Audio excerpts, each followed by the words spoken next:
Hello everyone, welcome to the channel. Today I thought I'd take a look at some classic strips from a British comic called Battle.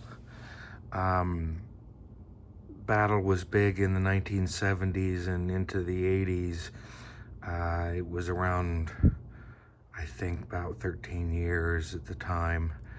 But it was a British war comic, and I can remember being a kid and living in England during that time, and I remember Battle, and I remember a lot of the other war comics and British comics that I got exposed to during my time there as a lad, and I enjoyed them. It was different from the American superhero comics that I was used to, and I found them fascinating.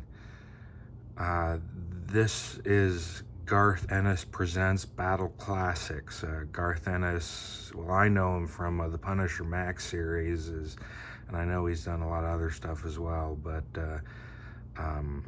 Garth Ennis did this book and has collected a couple of stories from Battle comics that he enjoyed when he was young, and he and I must be about the same age, because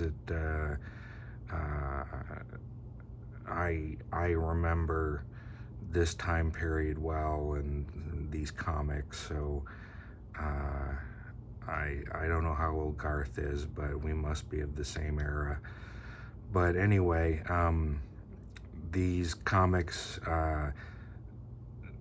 inspired Garth and really made an impact on him. And he's got a couple volumes out of Battle Classics. This is the first one, and there is another one that I can do if anyone is interested. This is obviously the front cover here. Here's the spine. And these are brought to us by Titan Books, which do a lot of British comics. And there it is, yes, from 1975 to 1988. The weekly work comic Battle featured work by some of the all-time greatest names in British comics. In this brand new collection, Garth Ennis, writer of Preacher, The Boys, and Crossed, and of course the Punisher Max series that I remember, as well as his own war series, War Stories and Battlefields, introduces some of his favorite strips from Battle's heyday. We have HMS Nightshade by John Wagner and Mike Western, and this is a heartbreaking story of a British escort vessel on the lethal Arctic run, where sailors barely out of their teens face not just German U-boats and torpedo bombers, but conditions so savage that a moment's hesitation can kill a man as surely as any bullet. And the second story is The General Dies at Dawn by Alan Hebden and John Cooper. Hero of the Third Reich, General Otto von Margin languishes in a prison cell under sentence of death. As his last night draws on, the general tells his jailer of his terrible wartime experiences, all the while hoping that the American forces will reach the prison before sunrise. And then the collection is rounded out by 3 short stories featuring art by Battle favorite Cam Kennedy, who also worked on Judge Dredd, including the action-packed Hot Wheels and the haunting Private Loser. I don't think there's any art on these, no. It's just a hardcover. So from 75 to 88 is when these were published. We have a foreword by Garth Ennis himself, and then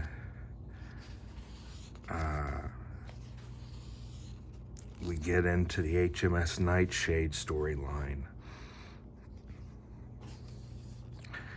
I always liked, like I said, I like these British comics. It was weird for me as an American child because I was so used to four-color American superhero comics and glossy covers that this was a little jarring to come to England and experience weekly comics instead of monthly comics, war comics, and that they didn't hold back. It was a very serious take on the war and the actions involved in the war. And then World War II is what I'm talking about. And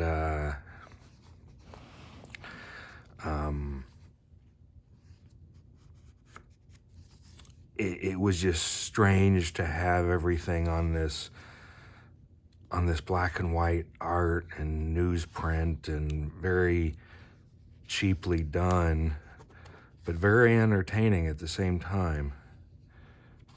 Now, this paper stock is not newsprint-like. This is good, sturdy, smooth paper stock. It's a little on the glossy side. I'm not sure why they went with that. I think just for, I don't know. If they'd have gone with a more matte finish, it might have matched up better with the newsprint that it was printed on. Here's a cover right here from 1st of September of 1978. 10 pence, 10p. So it was, these were very inexpensive little weekly comics.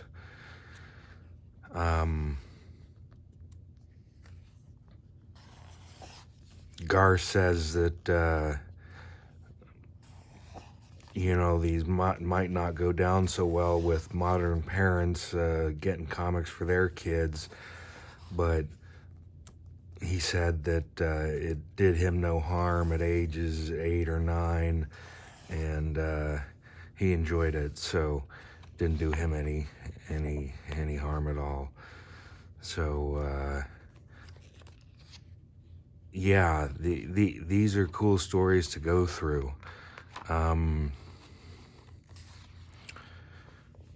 Britain just had a fascination with World War II in their comics industry. This is a news story starting in battle. This is from 14th October of 1978. This is Battle Action Weekly. The general dies at dawn. So again, each week you'd have a story.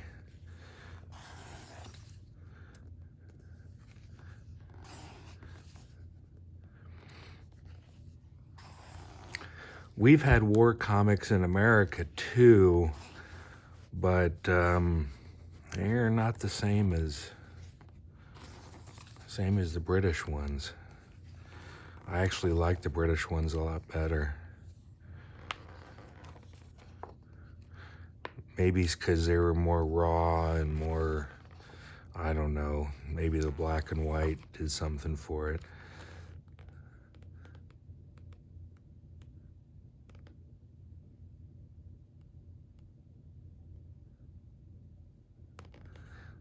Yeah, here it is. At its very best, stories like HMS Night say the general dies at dawn and others, it got the reader thinking just that little bit harder. Perhaps a modern observer will disagree. Concerned parents might well regard putting a story like Prize Loser in front of a 9-year-old as in some way damaging or scarring. All I can say is it didn't do me any harm. So yeah, that's what Garth Ennis said. And we've got a couple short stories here at the end. And then an afterword by Garth Ennis.